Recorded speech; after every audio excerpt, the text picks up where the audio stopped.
Kumusta mga kaibigan? Sa video na ito ay kikita tayo sa binary options. Ngayon ay mayroon tayong $100 sa ating balanse at ang ating mga kita ay magsisimula sa halagang ito.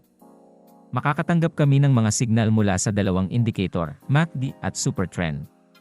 Ang dalawang tagapagpahiwatig na ito ay mahusay na gumagana ng magkasama at nagbibigay ng mahusay na mga resulta.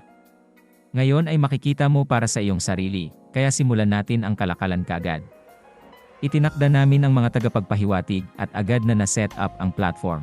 Ang oras ng pag-expire ay 1 minuto, ang time frame ay 15 segundo. Ang mga setting na ito ang dapat itakda para sa pangangalakal. Kami ay agad na namamahala upang makahanap ng isang magandang sitwasyon.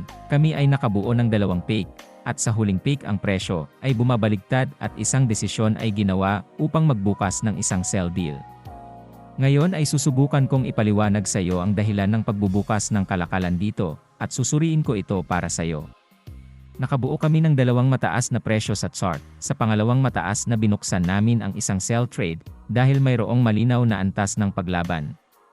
Gayon din sa tagapagpahiwatig ng MACD, dapat tayong magkaroon ng isang crossover ng mga linya.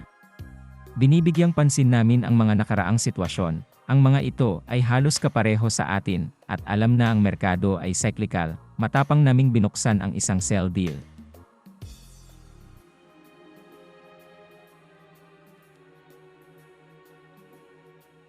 Sa pinakadulo ng transaksyon, ito ay medyo delikado, lalo na kapag ang presyo ay naitama, ngunit ang aming transaksyon ay nagsara sa isang magandang plus.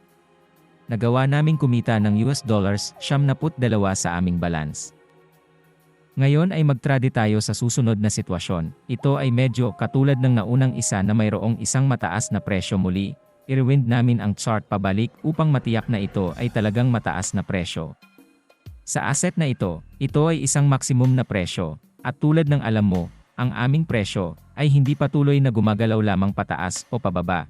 Kaya naghihintay kami ng pagwawasto sa asset na ito upang magbukas ng deal. Ang pulang kandila na aming nabuo ay ang pagwawasto ng presyo mula sa antas. Kaya din, bigyang pansin ang mga tagapagpahiwatig. 2 tagapagpahiwatig ang nagbibigay ng senyales na bumili. Sa kasong ito, magbubukas talaga kami ng trade sa breakdown ng resistance level. Dahil ang lahat ng mga kadahilanan ay nagpapahiwatig na ang presyo ay tataas. Ang aming transaksyon ay sarado ng may kumpiyansa sa plus. Natukoy namin ng tama ang direksyon ng presyo. Nagbukas ng isang transaksyon at nagawang kumita. Ngayon lumipat tayo sa susunod na asset. Napagpasyahan na magbukas ng sell trade sa asset na ito dahil mayroon kaming pababang paggalaw at ipinapakita sa amin ng mga indicator na dapat kaming magbenta. Meron kaming line crossover sa MCD, on a super trend, fading na kami, so nag-open kami ng trade dito. Isang napakagandang signal ang gumana para sa iyo. Nagkaroon ng corrective movement sa asset, ngunit nakakuha kami ng plus. Lumipat kami sa susunod na pairs ng currency. Sa aktibong ito mayroon kaming pagbabago sa direksyon, mayroon ding antas ng suporta, inaasahan ng pataas na paggalaw. Sa pagwawasto na ito ay nagbukas kami ng deal sa pagbili at inaasahan ang resulta. Sa mga huling segundo, lubhang mapanganib ang asset na ito, ngunit positibong nagsara ang deal. Kaya lumipat tayo sa susunod na asset. Para sa asset na ito, ang MAD indicator ay nagbibigay ng senyales na magbenta, kaya agad kaming nagbukas ng deal at naghihintay ng resulta. Nakakuha kami ng mahusay na plus para sa asset na ito. Nagsimulang bumaba ang deal pagkatapos ng bahagyang pagwawasto, $1,760 sa aming balanse, at ito ay isang mahusay na resulta. Nagsimula kami sa $100 lang. Ngayon ay lumipat tayo sa susunod na pairs ng pera. Sa asset, nakatanggap kami ng senyales na magpatuloy sa paglipat. Sa isang bahagyang pagwawasto, magbubukas kami ng sell trade. Nakatanggap kami ng senyales mula sa sobrang trend pagkatapos lamang ng pagwawasto na ito. Muli, ang aming deal ay nagsasara sa isang plus. Ito ay isang mahusay na resulta. Kahit na ito ay mapanganib sa pinakadulo, ngayon ay lumipat tayo sa susunod na pares ng pera.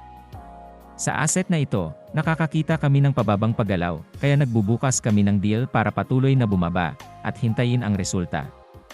Malapit nang matapos ang aming mga transaksyon, nakatanggap kami ng magandang plus para sa asset na ito, at ngayon ay mayroon na kaming $4,380